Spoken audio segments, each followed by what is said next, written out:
828 Find Adventure. I'm going to show you how I installed this spoiler on the back of a 2016 Subaru Legacy. It required drilling and a little bit of, I don't know, a little bit of skill and a few tools I didn't have, but so I got them.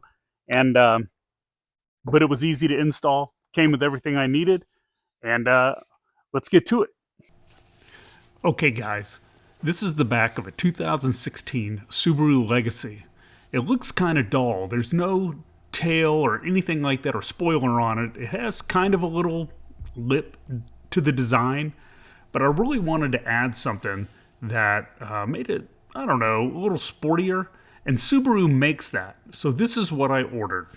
This is a genuine Subaru part, and here's the label in case you needed the numbers. It comes factory painted to match. The first step is using 91% isopropyl alcohol to clean the deck lid where the spoiler is going to attach. This is very important. For this step, you'll need a nylon pry tool. This will remove the piece of interior trim that is underneath the trunk lid. And you'll need to remove this first. There are 12 pins that need to come out, and then that piece will just fall right off. These are all the pins you need to remove.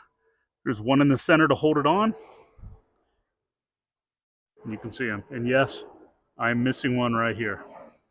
So if you lose some of the push pins, you can buy this kit. It's probably $10 to $15. This is also a great time to cover the inside of your trunk with a drop cloth or piece of plastic to catch metal shavings when you drill the holes.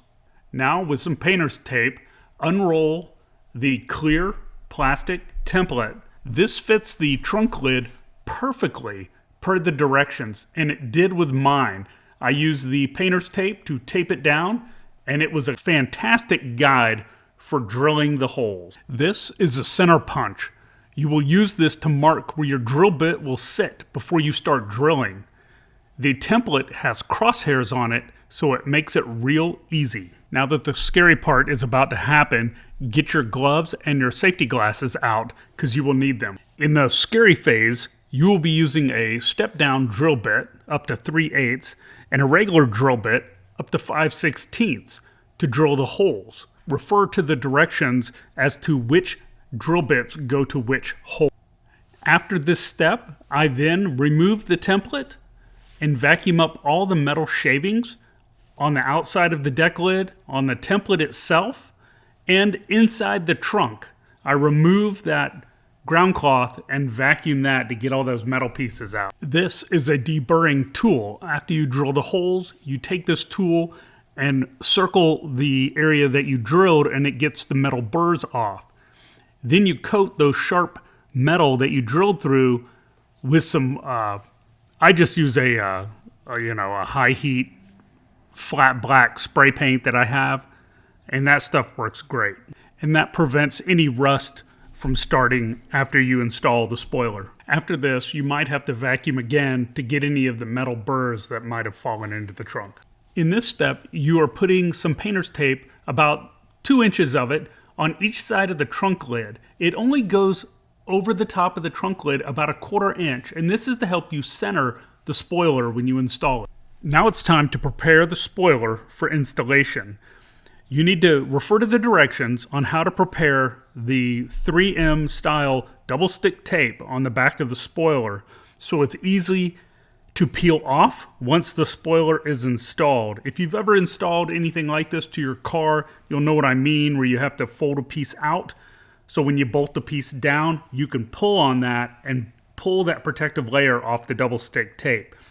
Again, please refer to the directions to help you and help guide you through this. Okay, once you've peeled the red backing from the double stick tape off of the spoiler, then you press it down really hard and evenly all the way across. So what you want to do after you put the spoiler on the vehicle with the double stick tape and you pull the red backing off the tape and you pull that off, is you want to evenly press down on this, on the ends, here, here, and here. And you want to just make sure that's all just pressed down really good. Just like that. Then we move to the next step of actually bolting this on. So it has two things for safety. You've got the double stick tape and you've got bolts. And that's how Subaru does it. So, if you were in an accident, it wouldn't fly off, or pieces of it wouldn't necessarily fly off. There's all these other things holding it to your car. And that's just a safety thing. Toyota and Subaru both do that. All right, now we're to the bolt down phase. There are 4 threaded studs coming out of the spoiler that you just installed on the vehicle. You have 4 10mm bolts that you need to attach. So I used a little 1/4-inch drive, wrench, an extension, and a magnetic 10mm socket. I will put a link under the video in the description to the socket if you're interested in it, along with anything else I used for this install video. All right, we're almost done. Now you can reinstall the trunk liner that goes underneath the trunk lid. You can start to clean up some stuff. The next thing I'm going to do is I'm going to take a little, this is like a ceramic spray you can do after your car wash. It's by Shine Armor, and works really good. It gives it a nice silky coating and makes all the water beat up. So I'm going to go ahead and just protect that now. And I'm going to just kind of polish it into the deck lid where I cleaned it with alcohol, because any protectant I had on there is off now.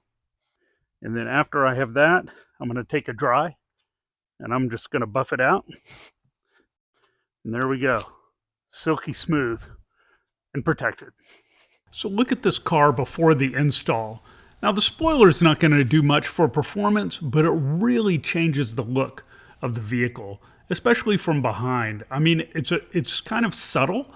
Now it doesn't block your third brake light. Again, Toyota and Subaru are all about safety, but the spoiler really looks good. I mean, it goes on. Of course, it's a factory piece. It is, you could get this as an option back in the day, and it just looks really good. Now I could have gone with a black one maybe, and just kind of, if I thought that maybe I would start really modding this out. But this is the 4-cylinder Subaru, so I'm not going to do too much more to it. If it was a 6-cylinder, I sure would. But you could always put a black spoiler on a silver car and it always looks good. You could also do mirror covers. Those always look good as well.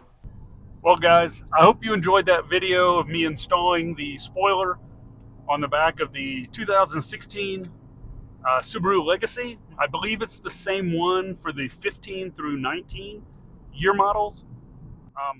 It did require some drilling, but that is a safety precaution and you want to make sure and do that. It does come with double stick tape. You drill, I believe it's 6 holes, but it was really easy.